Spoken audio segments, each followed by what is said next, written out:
Joyful blessings. This is Kaylin Castell with a look at the sky mysteries on understanding any Venus retrograde. It's maybe not what you think, or maybe not what you've heard, or maybe not what you have been told is what's going on with Venus retrograde. So we're going to dive into that. We're going to look at the differing views of this Venus retrograde. We're going to look at the 3 phases of the Venus retrograde cycle. We're going to look at the evening star Venus retrograde phase. That's one of the 3 phases. The Venus with the sun in the metamorphic underworld, that's the 2nd phase of the Venus retrograde. And we'll look at the morning star rise that begins the new 19-month Venus cycle. That's the 3rd phase of the Venus cycle. And then the preparation for a new Venus initiatory journey. So these are the things we'll be covering. So from a Venus alchemy point of view, Venus, when she is retrograde, is in her greatest strength and power. She's closest to the earth and she's brightest. So not contrary to popular belief, she is not diminished, but rather she's empowered and enhanced during her retrograde phase. So something to also understand is that when Venus goes retrograde, this is really the completion or the synthesis of the current cycle that she's in. And this always happens while she's evening star. And the Venus retrograde ends after she becomes a morning star. We'll see more about that in a moment. And when she becomes a morning star, she's going through a total reincarnation from one expression of the divine feminine to another.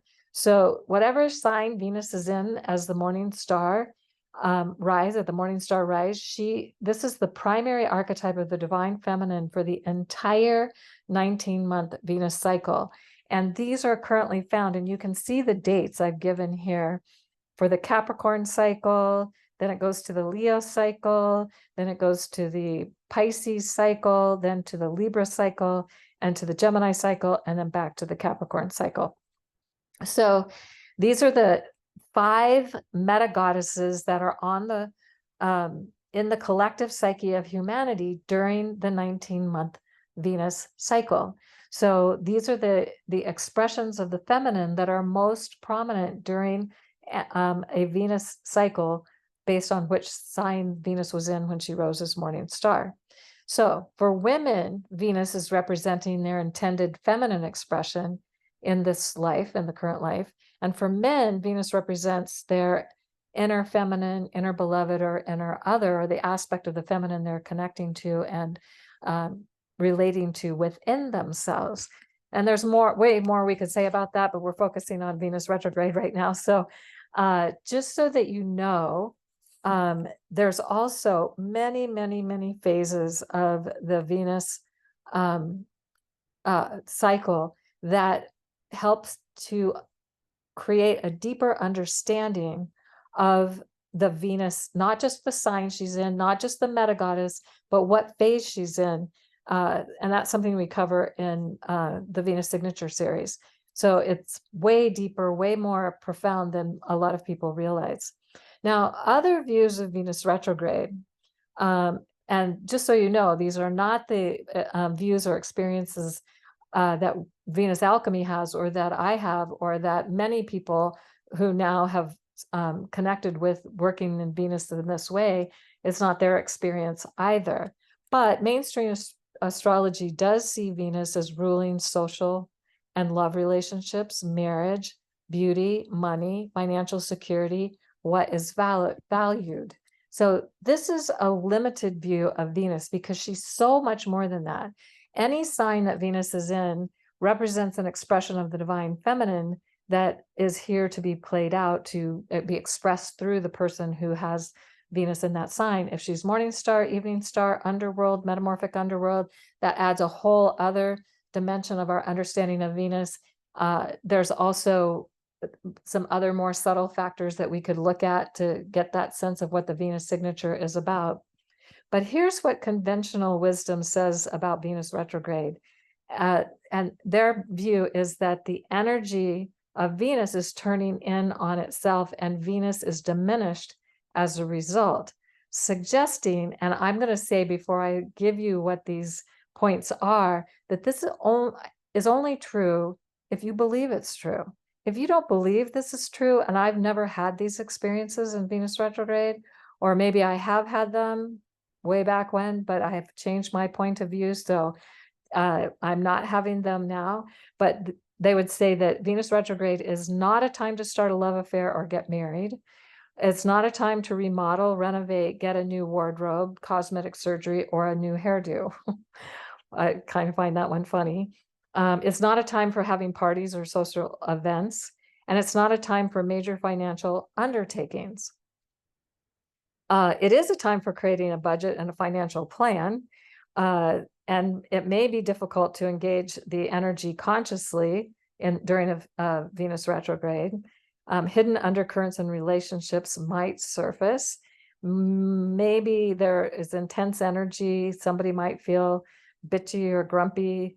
They may feel more fragile and vulnerable. They may have to face what is hidden, repressed, and minimized.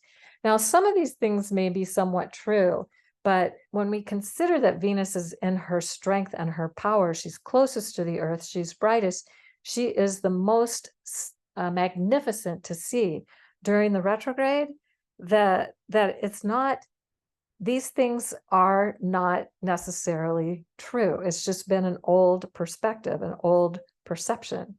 So let's just look at this a little more deeply. When Venus is retrograde, she's usually stationing retrograde after having been in the evening sky for about 7 or 8 months. She's usually around 28 or 29 degrees from the sun in the evening sky when she goes retrograde. And it also happens within 2 to 28 days after a 7th or 8th gate. And the gates are when Venus and Moon conjunct and come together. And they do that 7 or 8 times in the evening sky. Once Venus becomes visible again in the evening sky. And they from the Inanna story, we'll talk a little bit more about that in a moment, they represent chakra gates.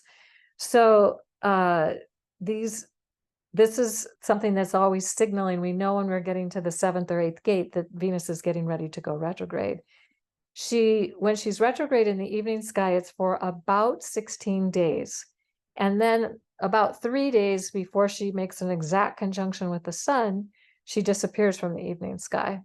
And then she's with the sun for an average of 7 to 8 days. Now, sometimes it can go quicker, but we just say average 7 to 8 days. That's a whole other subject we could go into another time.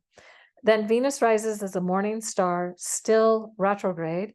She's in the morning sky while retrograde for about 16 days. Then she goes direct. And then from that direct point is when she makes 7 or 8 more conjunctions with the moon before she goes into a longer underworld time when she's on the other side of the sun. So Venus is retrograde for about 40 days. She's 16 days in the evening sky, she's 8 days with the sun, and she's 16 days in the morning sky. And this is, of course, an average. It's not always exactly this formula, but Venus retrogrades are considered to be about 40 days. So if you take 16 plus 16 plus 8, that equals 40. And again, not always precise. So the Venus cycle, the way that we have been working with it is guided by the Inanna story created by the Sumerians. And this is an image here of Inanna, ancient Sumerian stone carving of Inanna. And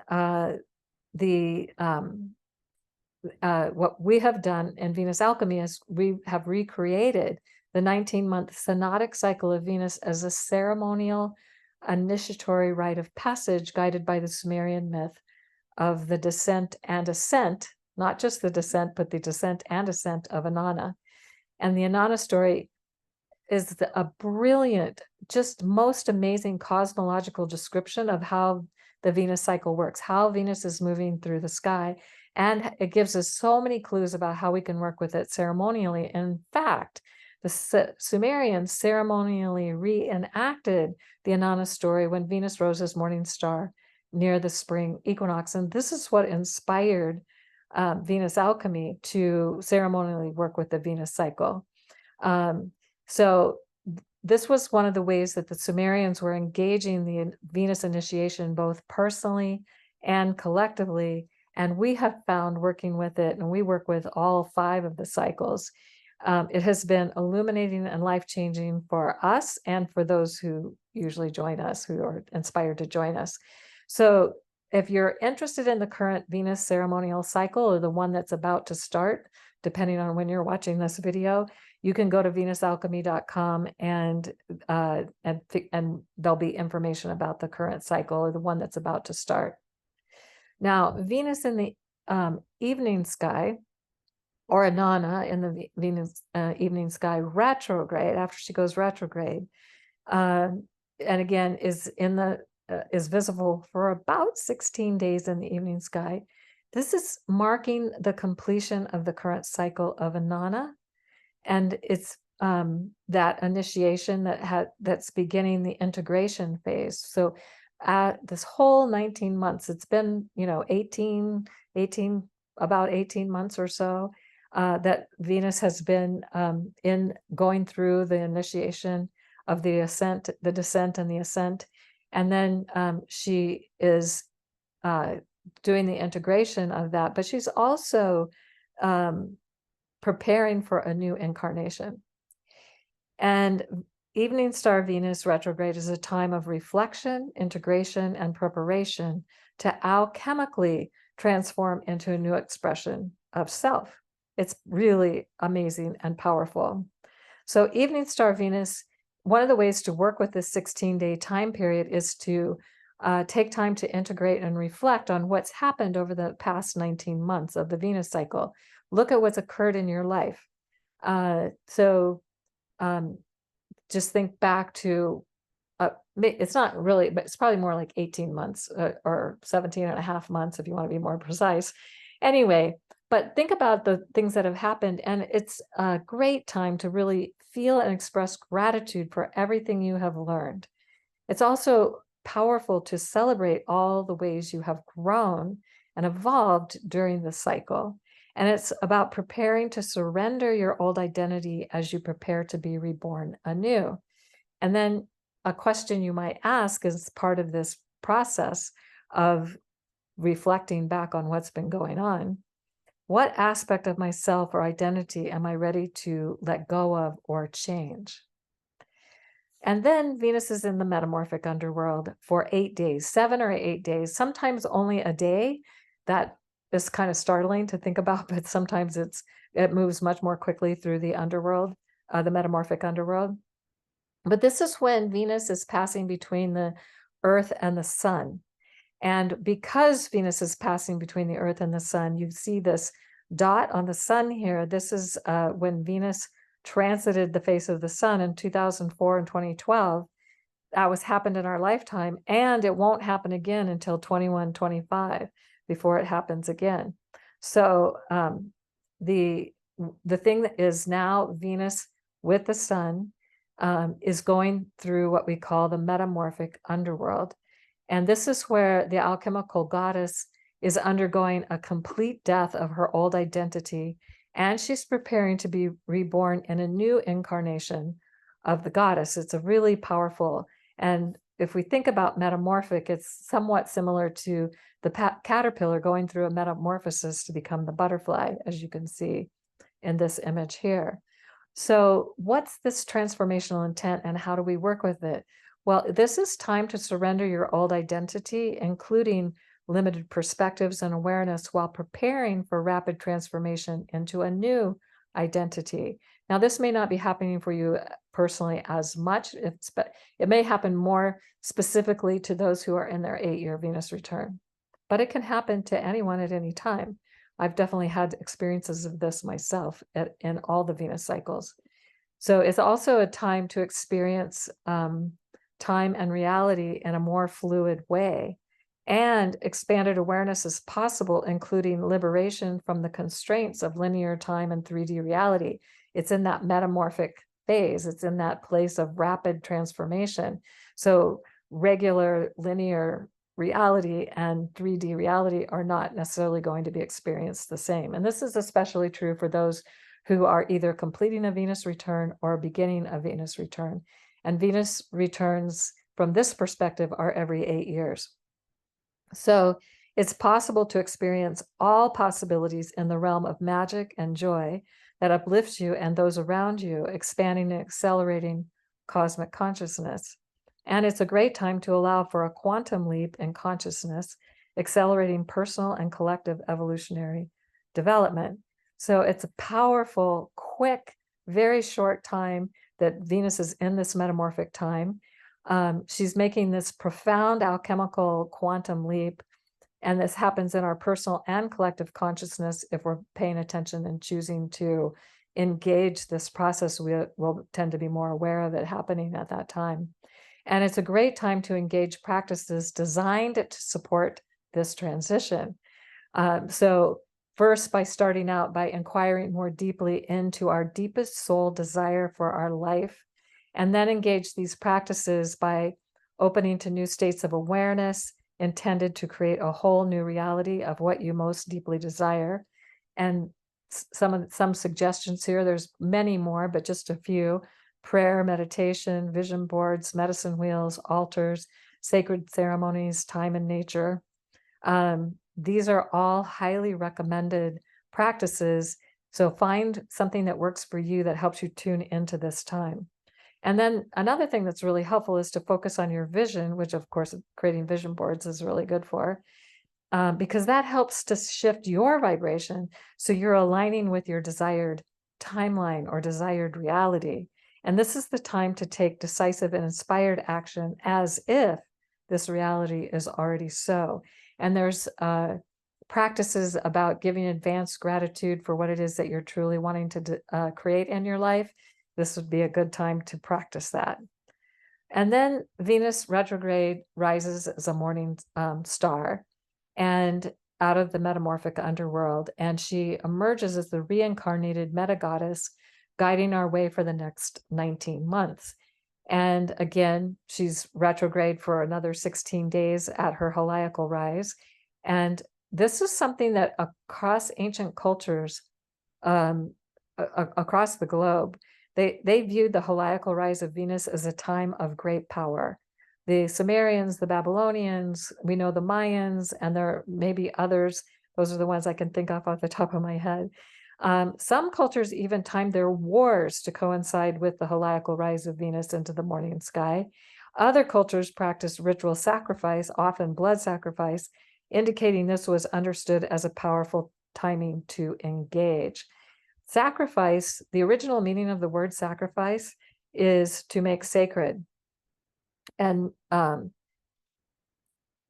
so if we think about that as the meaning for our in our current time, then we can work with making this time sacred through our intention and attention and the practices that we're engaging. So, of course, continuing with the practices of the metamorphic underworld are beneficial.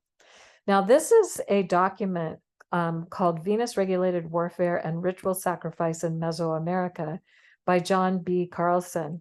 And I just gave you an image of it. You can read it, perhaps pause the video and look, but it's basically talking about everything I just mentioned. Now, Morning Star retrograde is a great time to prepare for a spiritual initiation, and especially while she's retrograde. Once she starts moving forward, then it's like she's engaging the initiation, but there's a time of preparation before that happens. So the preparation is for the descent into the underworld, for the process of dying to something to be reborn to something new. So it's the perfect time to gather our inner forces, build our strength, get clear on our personal commitments and what strategy best serves the fulfillment of those commitments, and to be all in for what comes next and trust it is happening for us and not to us. That this initiation cycle is powerfully activating something that is important for us, that will take us into greater alignment with what our true destiny is. So, inspired action. Are you being guided by the universe? And the answer, as far as I'm concerned, is yes, you are, if you're choosing to be. So here's a great question that you could work with as you're doing your morning star preparation for the spiritual journey while Venus is retrograde. What would it take for me to be fully prepared and ready to engage in inspired, decisive action to fulfill my soul purpose and mission? So those are all the phases of the Venus cycle. This is kind of a summary, this charge of the alchemical goddess, as a way to wrap up and complete what it is that we've been talking about. And if you feel inspired, you can come back to this invocation or prayer or whatever you want to call it as a way to get the summary of everything and the intention powerfully expressed. So here it goes. I am the goddess of alchemical transformation. I am all endings, all beginnings, and all that is in between. I am ancient and I am newborn. I am the alchemy of life itself. I offer all that I am as I surrender again and again, dying to be reborn. My galactic womb gives birth to the ever-evolving universe through renewal of this wondrous metamorphic process. I am your quantum leap into the unknown, into the beyond. I inspire you to abandon, let go, and release all that is not love. I urge you to surrender into your true, pure, radiant heart. I am the new earth, the new reality, the new you reborn. I am you, fully realized, awakened, and transformed. Together we enter a new dream, creating a new reality of peace, loving peace, plenty, and illumination. It is done, it is so, and so it is. Blessed be.